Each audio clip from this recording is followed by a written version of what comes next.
নমস্কার। হিমোপারফিউশন সেটা একদম নতুন ধরনের একটা ট্রিটমেন্ট, যেটা আমি আইএলএস হসপিটালে প্রচুর পেশেন্টকে করে থাকি।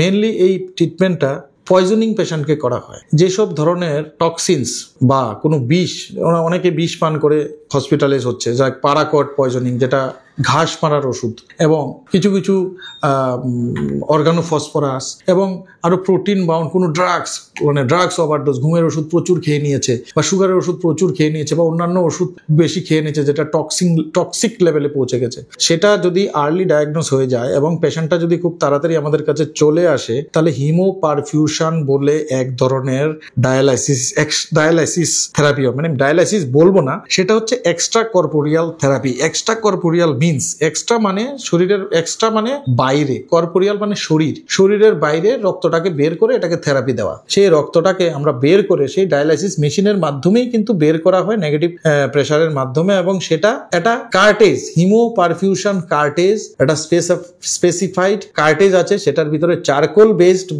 ম্যাটেরিয়াল থাকে। সেই জিনিসটার উপর দিয়ে যখন সেই টক্সিন যুক্ত, মানে বিষ যুক্ত সেই ব্লাডটাকে পাস করানো হয়, তখন এই চারকোল সেই টক্সিনগুলোকে অ্যাবজর্ব করে নেয় নিজের বডিতে। সেই চারকোলটা যখন অ্যাবজর্ব হয়ে যায় এবং 3-4 ঘন্টা, 5 ঘন্টা, 6 ঘন্টা, 7 ঘন্টা হওয়া, তারপরে ওটার কালারটা চেঞ্জ হয়, তখন কিন্তু আমরা কার্টেজটাকে ডিসকার্ড করে দিই, সিঙ্গেল ইউজ করা হয়। এরকম যদি আমরা 3 থেকে 4টা সেশন করা হয় এবং যে পেশেন্টগুলো খুব তাড়াতাড়ি ডায়াগনোস হয়ে গেছে, তাড়াতাড়ি ডক্টরের কাছে পৌঁছে গেছে, সেই হিমোপারফিউশন থেরাপি দিলে কিন্তু পেশেন্টের মিরাকেল এবং ড্রাস্টিক উন্নতি হয়ে যায়। সেই জিনিসগুলো আমরা কিন্তু দেখেছি এবং করছি। থেরাপিগুলো কিন্তু আইএলএস হসপিটালে আমি অনেক পেশেন্টকেই করেছি এবং আমি ভাবছি ভবিষ্যতে আরো প্রচুর করব, কারণ মানুষের যে জিনিসটা জানা নেই, যে জিনিসটার জন্যই আমি আজকে এখানে এসেছি এবং সেই ভিডিওটা শেয়ার করলাম। সুতরাং হিমোপারফিউশন মানে কোনো ড্রাগস বা কোনো পয়জনস ওভারডোজ যদি হয়ে যায় এবং পেশেন্টের যদি বিভিন্ন রকমের সিমটমস আসে, সেই রক্তটাকে পরিষ্কার করাটাই হচ্ছে hemoperfusion. Hemoperfusion cartridge, it is special cartridge, সেটা একবার ইউজ করা হয় এবং